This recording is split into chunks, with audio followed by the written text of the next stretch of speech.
Anthea, it's your question next. Take a look at this clip of Nick Leeson, the perfect banker to ask if you need help making a large withdrawal. Nick Leeson, the financial dealer whose trading losses led to the collapse of Barings Bank, is tonight starting a 6.5-year sentence in a Singapore jail. The judge said he'd abused a position of trust. This sentence turned out to be much tougher than expected. Although he could have been jailed for 8 years by cooperating with prosecutors and pleading guilty yesterday, Nick Leeson and his lawyers had hoped for nearer 2.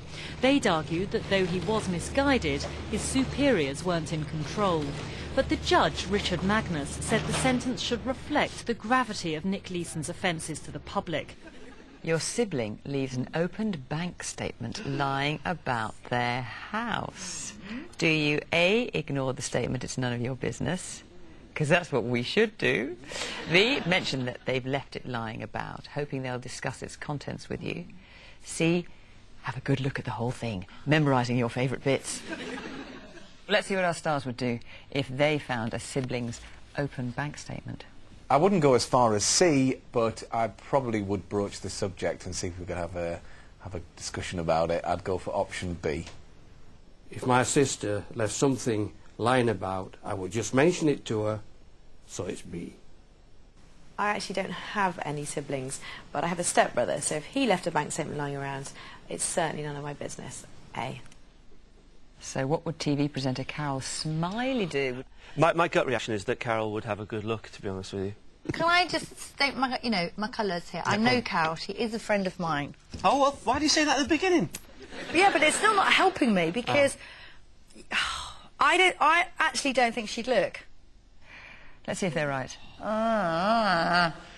Money and family, oil and water. A.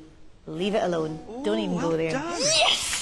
Well done. 2 points to you. OK, last question in this round. It's worth a point. It's for you, Wendy. You need it? Sit back and enjoy this classic clip of David Brent, learning he's become the butt of an office joke. Who else has seen this filth? You know what I'm talking about? Who else has seen this filth?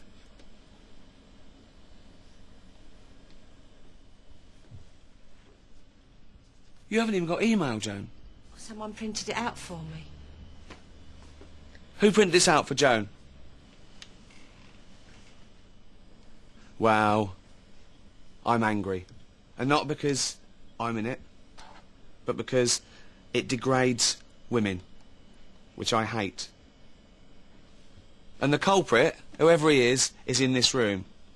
Or she, it could be a woman. Women are as filthy as men. Naming no names, I don't know any. But women are dirty. A colleague leaves an email lying on the photocopier at work. Do you A, pick up your own documents and do nothing more? It's none of your business. B, quickly skim read the names and the subject header on the email. C, take the email over to their desk, reading it all as you go. Something a bit more obvious. What about? I don't know about you, but I find I do this, and I think everyone does it. If someone is on a computer and you're walking past them or you're going up to chat to them and they're emailing somebody, you just have a little look to see what it is, just in case. Oh, the journalist. No, the journalist does. See, to me, it's the same as the bank statement. To me, by reading it, you're opening a can of worms you may not wish to open. But it's fun, though. All right, Somebody could have left it there wanting it to be picked up. Exactly, it's just they're careless. All right, so what would the stars on screen do if they stumbled across a colleague's email on the photocopier? In the name of healthy competition, I'd have a peek. It would be B. I don't think I'd be interested in anybody else's email. I'd just take up my papers and leave the email there, so I'm an A. There's no cure for boredom. The only cure for boredom is curiosity, and there's no cure for curiosity. I'd go for B. So, Wendy, it's the no-nonsense cricket umpire, Dickie Bird. I think he plays with a straight back generally. Yeah, I know, it's just so hard not to have a little peek. No, it's so hard for you to imagine not having a little peek. Lots of people there. A little peek. What's it going to be? Come on. A. A. So he just pick up his own document, nothing more. Let's have a look. It's none of my business, so I wouldn't read it. A. Oh, you see, well done. OK, so where are we? Where's that leave us? Simon, Wendy, OK, you got 1 point, so welcome to the game. But Alid and Anthea, you're leading with 2. We've got a point. Don't forget you can play along at home. Just keep track of your answers to today's questions. Then, at the end of the show, I'll reveal how nosy you are.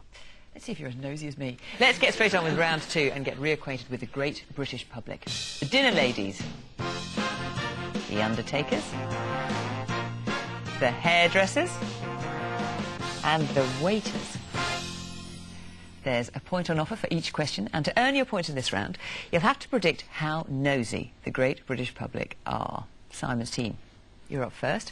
Have a look at this classic day in the life of Porridge's Slade prison, and the post has arrived for young Lenny Godber.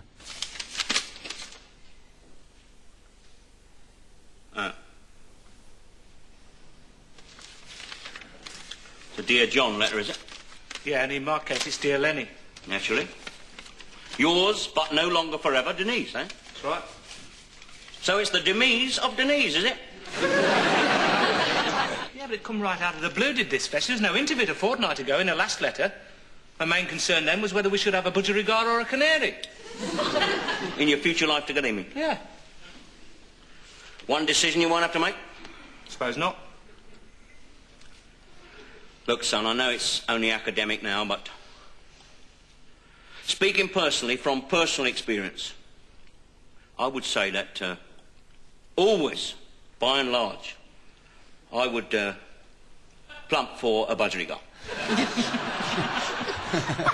A letter for your neighbour is wrongly delivered to you. Do you, A, take it straight round to them without giving it a second look? B, peer through the little window on the envelope to see who it's from? C, open it, read what's inside, and then destroy the evidence, which I suspect is a criminal offence. Anyway, Simon's team, let's fire up the random selector. It's the Undertaker.